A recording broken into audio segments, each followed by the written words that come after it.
Alors pour moi, il n'y a pas d'art féminin ou d'art masculin. C'est vrai qu'en France, on a ce truc très réducteur de la muse et du génie. Le génie étant bien sûr masculin et le génie tombant sur les hommes, pardon, dessus sans qu'il y ait plus de travail à faire. Moi je crois au talent, mais le talent ne suffit pas et le talent a besoin de travail pour progresser, s'affirmer, etc. Si on donne pas aux personnes les moyens pour travailler et développer leur art, le talent, il s'étiole. Et c'est vrai qu'on laisse souvent aux femmes la place de la muse. Il suffit pour ça de regarder par exemple au niveau du Festival de Cannes, les présidentes du jury, qui déjà sont fort peu nombreuses, ont majoritairement été des actrices, c'est-à-dire des interprètes, des muses, et pas des réalisatrices, c'est-à-dire des créatrices. Donc on laisse toujours à la femme, on interdit à la femme la création parce qu'elle a déjà la procréation et ça devrait lui suffire. Et il y a aussi une question d'argent public. Parce que nous, on s'intéresse au spectacle et à tous les arts subventionnés par de l'argent public. Et il est tout à fait anormal et antidémocratique que ce soit de l'argent qui soit utilisé par les hommes pour les hommes. Et on se prive en plus d'une moitié de l'humanité en faisant ça. On se prive de talents féminins qui n'ont pas forcément...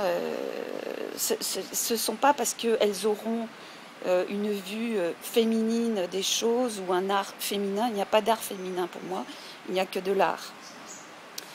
Je pense qu'il est important aussi, parce qu'on entend aussi toujours, il ne s'agit pas d'une question de sexe, mais d'une question de talent, donc ce qui revient un petit peu à dire ce que j'ai dit précédemment.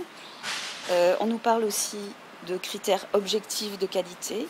Pour moi, les critères de qualité sont totalement subjectifs, et il est évident que ces critères de qualité ont été mis en place par des hommes blancs de plus de 50 ans, dans leur grande majorité. Donc il y a peut-être quelque chose à revoir là-dessus. Alors je récuse totalement le terme discrimination positive qui est largement employé et qui en fait est une traduction idéologique, je suis traductrice, de affirmative action ou positive action, et qui pourrait être traduit par mesures équilibrantes ou mesures correctrices ou actions positives contre les discriminations. Et il est clair que c'est une traduction idéologique et qu'il faut faire très attention aux mots. Donc ça, c'est un no-no. Moi, je suis pour les quotas. Je suis pour les quotas parce qu'il y a un moment où il faut les utiliser pour équilibrer les choses. Je ne dis pas rééquilibrer, parce que rééquilibrer implique qu'il y aurait déjà eu un équilibre, et cet équilibre n'a jamais existé. Donc on nous dit, des femmes comme des hommes, c'est pas normal qu'une femme soit nommée par exemple à la tête d'un CDN parce qu'elle est une femme. Or il s'avère que les hommes sont nommés parce que c'est des hommes, parce que ce sont des hommes, et que ça ne pose aucun problème à personne. Donc moi, les femmes qui me disent je ne veux pas être nommée parce que je suis une femme, je leur dis réfléchis à ça, un homme est nommé parce qu'il est un homme. C'est dans l'inconscient collectif. Un homme vaut plus qu'une femme, et c'est dans l'inconscient collectif des hommes comme des femmes, à tous les niveaux et dans le monde entier, sous toutes les cultures, toutes les religions, toutes les latitudes. Donc les quotas, oui, pourquoi pas. Bon, alors comme je le disais tout à l'heure, en fait, on se rend compte que depuis la sortie du premier rapport Renpratt en 2006, il n'y a absolument aucun changement dans les chiffres. C'est-à-dire que même sous Aurélie Filippetti, il y a pu y avoir quelques nominations de femmes à la tête des CDN. D'ailleurs, ça a été extrêmement violent parce qu'il y a eu un buzz qui a dit que maintenant on ne nommait plus que des femmes, ce qui n'est pas vrai.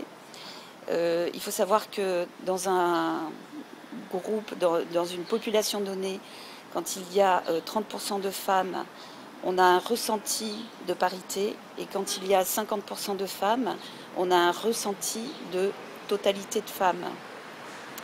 Il y a une directrice de CDN qui avait fait une saison paritaire, et elle a eu des réactions assez violentes de personnes qui lui disaient « mais il n'y a que des femmes dans ta saison ». Et non, il n'y avait que la moitié de femmes. Donc c'est tout un travail qui est à faire au niveau de toute la société, au niveau des femmes comme des hommes, et ça dès la plus petite enfance.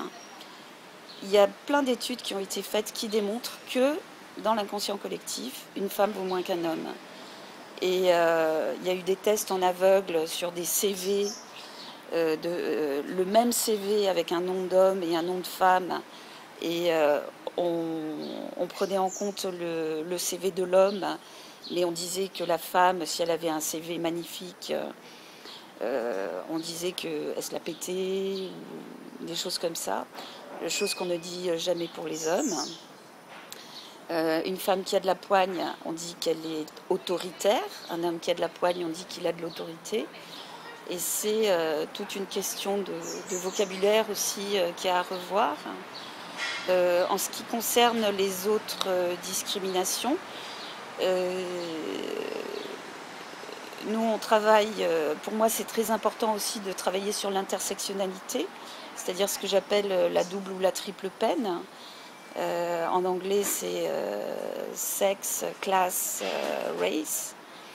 Et j'ai co-organisé pour cet été au Festival d'Avignon avec Eva Doumbia, qui fait partie du collectif Égalité citoyenne en actes, un débat qui s'intitule Femmes, artistes et créatrices, poids du sexisme, des origines, du patronyme et de la couleur de peau, qui aura lieu dans la cour du cloître Saint-Louis le 12 juillet à 16h30. Je fais la pub en même temps. Je pense qu'il est très important de travailler l'intersectionnalité, d'autant plus qu'on retrouve vraiment les mêmes phénomènes entre sexisme et racisme.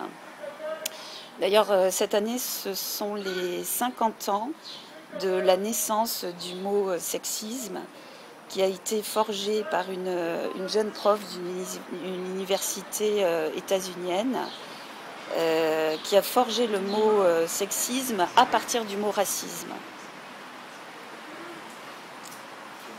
fait, j'avais une question je la prolonge. Tu parles de la dimension inconsciente qui fait qu'un certain nombre d'hommes ou d'individus en général sont convaincus inconsciemment de la supériorité de l'homme sur la femme. À côté de ça, on parle aussi de personnes dans les décisionnaires, que ce soit sur les nominations ou sur les programmations, Oui. des gens qui sans doute, quand même, une bonne partie, sont détachés de ça, ont évolué, ont réfléchi à ça. Est-ce qu'il y a aussi une dimension de volonté de la part des hommes qui se sentiraient menacés de conserver quelque chose? Est-ce qu'il y a une peur des hommes de voir les femmes accéder enfin à l'égalité? Oui, c'est clair qu'il y a une volonté peut-être inconsciente des hommes de s'accrocher terriblement à leurs privilèges, d'hommes blancs de plus de 50 ans.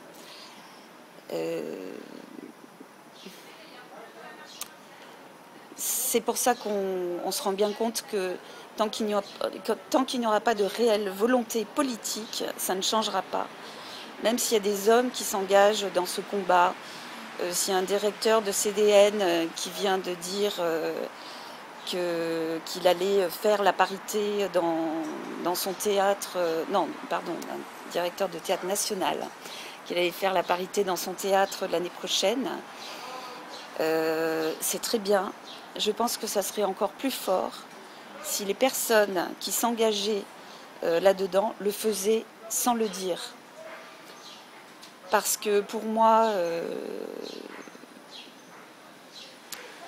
si les personnes réellement impliquées le font sans le dire, ça a beaucoup plus d'impact en fait.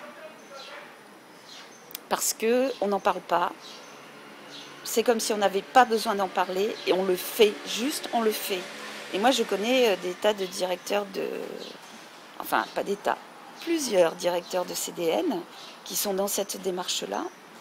Et je les trouve beaucoup plus courageux.